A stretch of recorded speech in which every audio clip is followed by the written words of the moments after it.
Hello friends, હું છું રૂપલ પટેલ અને મારે આજે વાત કરવી છે કહાની ઘર ઘરની. આજે બધાને એક જ ભૂત વળગ્યું છે અને એ છે સ્વતંત્રતા. મારે સ્વતંત્ર રહેવું છે. પરિવારમાં કોઈ ગમતું નથી. સાસુ હોય તો થોડાક દિવસમાં ખટકવા લાગે છે. એટલે જ કહું છું કે દીકરી જરાક તેના સસરિયા વિરુદ્ધ વાત કરે ને તો બહેનો સારી રીતે સમજાવજો, ભડકાવશો નહીં. કેટલાય પરિવાર તો અમે એવાય જોયા છે કે દીકરીની માં આવીને ઝઘડો કરે છે. અરે જરાક એ તો સમજો કે તમે શું કરી રહ્યા છો. સારી શિખામણ આપવાને બદલે તમે નફરત ઊભી કરી દો છો. પણ હા, એક દીકરીની માં જો ચાહે ને તો તેના દીકરીનો સંસાર સુધારી શકે છે. પણ ના, વાત એક ઈગોની આવી જાય છે અને થોડું ઘણું દીકરી ખુશ થઈને રહેતી હોય ને એ ખુશી પણ આપણે છીનવી લઈએ છીએ. મિત્રો, હું તમામ દીકરીઓને અને તેના પરિવારને એક સંદેશો આપવા માગું છું કે જો તમારી દીકરી પરિવાર સાથે રહેવા માગતી હોય તો જ પરિવાર ગોતજો. બાકી સ્વતંત્ર જ રહેવું હોય તો તે રીતે છોકરો ગોતી લેજો. આ તો દીકરી જરાક આંસુ પાડે તો પ્લીઝ એને સમજાવજો, તેનું સાંભળજો. કેમ કે હું કોઈ દીકરીનો વાંક નથી કાઢતી. તે તો નાનું કુમળું ફૂલ છે, પણ તેની માં તો સમજુ છે ને, સમજાવી શકે ને. અને દીકરી સસરા વિરુદ્ધ વાત કરે ને તો આપણે શું કરીશું? ગુસ્સામાં સીધો આપણા જમાઈને ફોન કરીશું અને ઝઘડા ચાલુ. પછી કહેશું કે મારી દીકરી હવે તમારા બધાની સાથે નહીં રહે. જુદું થવું હોય તો જ આવજો. એકનો એક દીકરો હોય તોય તેના મા બાપ મજબૂર થઈ જાય છે કે ઘર ભાંગે તેના કરતાં જુદા તો જુદા. એ બિચારા એમાંય એગ્રી થઈ જાય છે. પણ બહેનો, મા બાપથી તેના એકના એક દીકરાને જુદો કરવો તે પાપના પોટલા આપણે ભરીએ છીએ. યાદ રાખજો, ભગવાન બધું જોવે છે. અને ક્યાંક એ ડર પણ રાખજો કે આપણા ઘરેય દીકરા છે. ક્યાંક આવી નોબત આપણા ઘરેય ના આવી પડે. એ ખાસ સમજવાનું છે.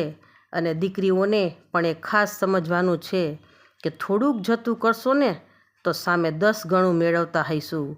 મતલબ કે સહન તો થોડુંક જ કરવાનું હોય, પણ સામે મેળવતા ઘણું બધું હોઈએ છીએ. પણ જરાક આપણી આંખ પર જે પટ્ટી બાંધેલી છે ને તેને જરાક હટાવીએ ને તો ખબર પડે. પરિવાર વચ્ચે જે બાળક ઉછરે છે ને તે સ્વતંત્ર ઉછેર કરતાં 100 ગણું સારું થાય છે. સંસ્કાર તેનામાં આપોઆપ આવી જાય છે. તમામ બહેનોને વિનંતી છે કે ભણતરની સાથે સંસ્કાર આપો. કેમ કે મિલકતો પૈસાથી ખરીદી શકાશે, પણ સંસ્કાર તો વારસામાં હોય ને તો જ મળશે. માના સંસ્કાર સારા હોય તો જ તેની દીકરીમાં પણ સારા સંસ્કાર આવે છે. અને આજની પરિસ્થિતિ કે મારી તમામ વાત દરેક ઘરની કહાની પર છે કે આજે વહુઓને કાંઈ કહેવાતું નથી. ક્યાંક વહી જશે તો એવો ડર સાસરીવાળાને હોય છે. અને આજે એવું થાય પણ છે. બહેનો, આજે હું એક સંદેશ આપવા માગું છું કે જ્યાં સુધી આપણી દીકરી સાસરે સિંગલ હોય, મતલબ કે તેને બાળક ન હોય, ત્યાં સુધી તો સમજ્યા કે ચાલો છૂટાછેડા થાય તો સૌના રસ્તે. પણ મિત્રો, એક બાળક થાય ને પછી જે તું મેં થાય છે ને તે ખૂબ ખોટી વાત છે. અને હા, દીકરીવાળા પાછા દીકરીને ચડાવે કે એ બાળક તું ના રાખતી, આ ફેરા સામેવાળા રાખશે તો એને ખબર પડે ને. આવું તમે સાંભળ્યું હશે. પણ હું એમ કહું છું કે જો કોઈ છોકરા તરફથી તકલીફ હોય, છોકરો વ્યસની હોય, બરાબર ન હોય અને જો છૂટું કરવું પડે તો બરાબર છે. પણ બહેનો, નાની વાતમાં, સાસુની વાતમાં, કામની વાતમાં આ બધું થાય ને ત્યારે ખૂબ દુઃખવાળી વાત કહેવાય. કેમ કે નાનું બાળક હજી તો ઘોડિયામાં બિચારું સૂતું હોય, પૂરી દુનિયાના દર્શન પણ ના કર્યા હોય અને આપણે છૂટું થવાની વાતો કરી નાખીએ છીએ. દીકરીના માતા પિતાને એમ હોય કે મારી દીકરીને આનાથી પણ વધારે સારું મળી જશે. પણ બહેનો, એક વાત યાદ રાખજો કે એ બાળક પાસેથી આપણે માં છીનવીને કેવડું મોટું પાપ કરીએ છીએ. જરાક મનથી વિચારજો કે કાં તો બાળક માને ખોવે છે અને કાં તો પિતાને. અને ઘણી દીકરીઓ પોતાની સાથે બાળકને લઈ જાય છે, પણ એ પણ યાદ રાખજો કે તેના સગા પિતા જેવો પ્રેમ દુનિયામાં તેને બીજું કોઈ નહીં આપી શકે. એક લોહીનો સંબંધ છે આ. આવા વખતે જો એક દીકરીની માં ધારે ને તો સંબંધ સુધરી જાય છે.